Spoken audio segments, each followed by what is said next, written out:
ثانیہ APS کو 10 سال مکمل، زخم آج بھی تازہ، معصوم بچوں کے قتل عام نے قوم کے جگر کو چھلنی کر دیا۔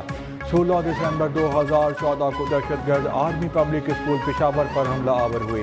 جدید اسلحے سے لیس امن دشمنوں نے نہتے بچوں اور اساتذہ کو نشانہ بنایا۔ دہشت گردوں نے 134 بچوں سمیت 150 افراد کو شہید کیا تھا۔ حملے میں 100 افراد زخمی ہوئے۔ نہتے بچوں پہ گولیاں برسانے والے پاک فوج کے جوانوں کا مقابلہ نہ کر سکے۔ تمام دہشت گردوں کو جہنم واصل کیا گیا۔ سانحے کے بعد پوری قوم نے متحد ہو کے دہشت گردی کو جڑ سے ختم کرنے کی جدوجہد تیز کی۔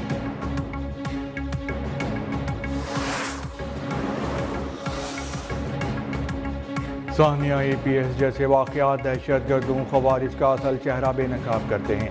قوم دہشت گردوں کو کبھی اپنے مذموم عزائم میں کامیاب نہیں ہونے دے گی۔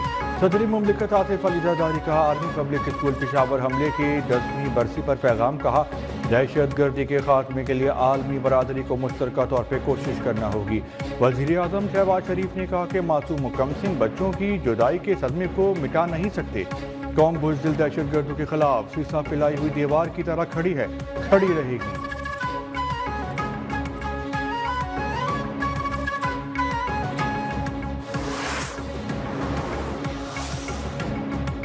چیئرمین پیپلز پارٹی بلاول بھٹو زرداری کا ثانیہ آرمی پبلک اسکول پشاور کے شہدا کو خراج عقیدت پیش۔ دہشت گردی کے خلاف جاری جنگ میں ثابت قدم رہنے کے عزم کا اعادہ۔ وفاقی اور صوبائی حکومتوں پر نیشنل ایکشن پلان پر مؤثر عمل درآمد یقینی بنانے کی ضرورت پر زور۔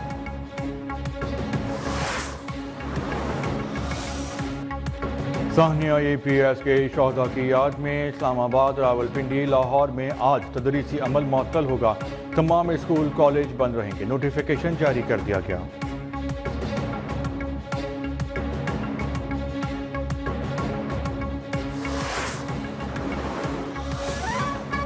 حکومت کا پیٹرول کی قیمت برقرار رکھنے کا فیصلہ، نوٹیفیکیشن جاری۔ ہائی اسپیڈ ڈیزل 3 روپے 5 پیسے فی لیٹر سستا، نئی قیمت 255 روپے 38 پیسے مقرر۔ لائٹ ڈیزل بھی 2 روپے 78 پیسے سستا ہو کر 148 روپے 95 پیسے فی لیٹر ہو گیا۔ نٹی کے تیل کی قیمت میں 3 روپے 32 پیسے کمی، نئی قیمت 161 روپے 66 پیسے ہو گئی۔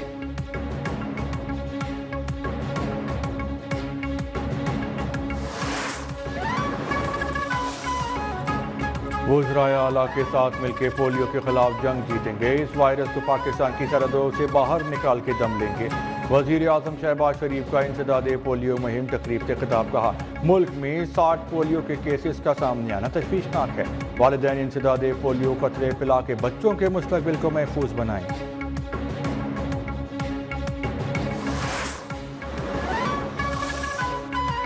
پاکستان اور سعودی عرب کے درمیان مشترکہ ٹاسک فورس کو جلد فعال کرنے پہ اتفاق۔ وزیر داخلہ محسن نقوی کا سعودی عرب کی public security police headquarters Riyadh کا دورہ، سیف سٹی سینٹر سمیت مختلف شعبوں کا معائنہ کیا، کہا پولیس ٹریننگ میں تعاون کو فروغ دے کے تجربات سے استفادہ کیا جا سکتا ہے۔ وفاقی وزیر داخلہ کی ریاض میں سعودی وزیر مملکت برائے داخلہ سے ملاقات، باہمی دلچسپی کے امور اور پاک سعودیہ تعلقات پر تبادلہ خیال۔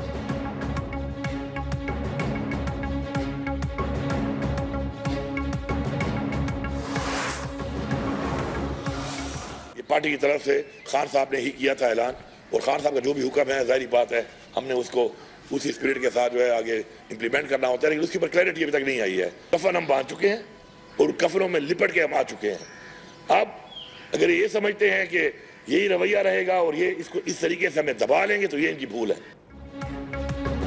سول نافرمانی کی تحریک پر PTI میں اختلافات ختم نہ ہو سکے، وزیر اعلیٰ خیبر پختونخوا علی امین گنڈاپور نے کہا سول نافرمانی کا معاملہ ابھی تک واضح نہیں، جب بانی کی واضح ہدایت آئیں گی دیکھیں گے۔ جتنی مرتبہ میں اسلام آباد گیا میرے ساتھ لوگوں کی تعداد پہلے سے زیادہ ہے، آنسو گیس ہمارے لیے پرفیوم بن گئی ہے۔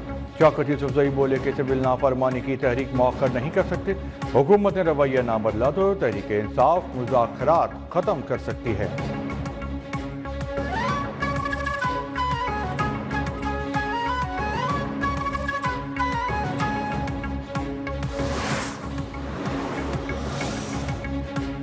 آپ میں اتنی ہمت نہیں کہ اگلی کال دے سکیں، آپ جرم کریں گے پھر کریک ڈاؤن تو ہوگا۔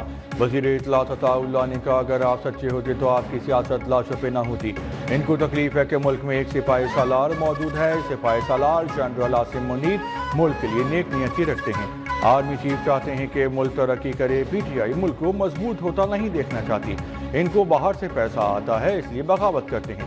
پی ٹی آئی فوج کو سیاست میں گھسیٹنا چاہتی ہے. فوجی تنصیبات پہ حملہ ہوگا، فوج پیروی کرے گی.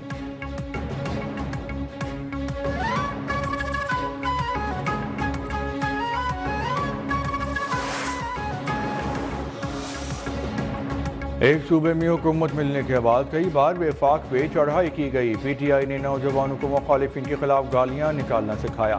ملک سے نفرت کی سیاست کا خاتمہ کرنا ہوگا. فیک نیوز سے نوجوانوں کو گمراہ کیا گیا.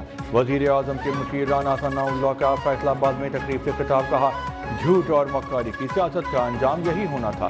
تحریک انصاف پنجاب سے 10 بندے بھی جمع نہیں کر سکی. وزیر دفاع خواجہ آصف نے کہا تحریک انصاف نے جو ماحول بنا دیا اس میں مذاکرات نتیجہ خیز نہیں ہو سکتے. سیاسی حالات معمول پر ہیں. مختلف پارٹیوں میں گلے شکوے ہوتے رہتے ہیں.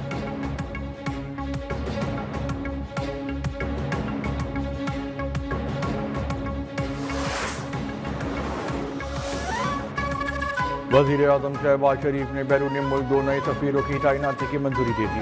ذرائع کے مطابق مرحوم سلیم بٹ سوئٹزرلینڈ میں پاکستان کے نئے سفیر ہوں گے. عامر شوکت کو مصر میں سفیر تعینات کرنے کی منظوری. فرانس نے نئے نامزد سفیر کو سفارتی سطح پہ منظور کیا.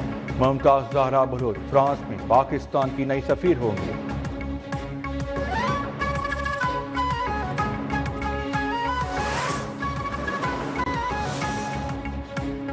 وزیر اعلیٰ پنجاب مریم نواز کا 8 روزہ دورہ چین مکمل کر کے وطن واپس پہنچ گئی. پرویز رشید، مریم اورنگزیب، عظمیٰ بخاری اور دیگر وزراء بھی ہمراہ تھے. دورے کے دوران 2 طرفہ تعاون اور سرمایہ کاری سمیت اہم معاملات پر بات چیت کی گئی.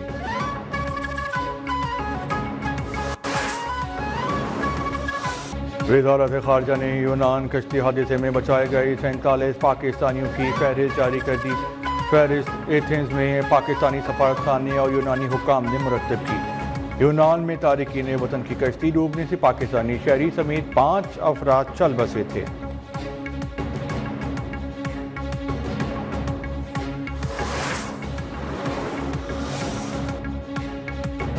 سربراہ پاک بحریہ ایڈمرل نوید اشرف کا بحرین کا دورہ. بادشاہ حماد بن عیسیٰ ال خلیفہ سے ملاقات. باہمی تعلقات پہ تفصیلی مشاورت. آئی ایس پی آر کے مطابق نیویل چیف نے commander Bahrain defence forces field marshal Sheikh خلیفہ بن احمد ال خلیفہ سے ملاقات کی. رائل بحرین ڈیفنس فورس کے جنگی جہاز منامہ اور Royal command and staff college کا دورہ. افسران کو خطے کی سیکیورٹی صورتحال پر لیکچر دیا.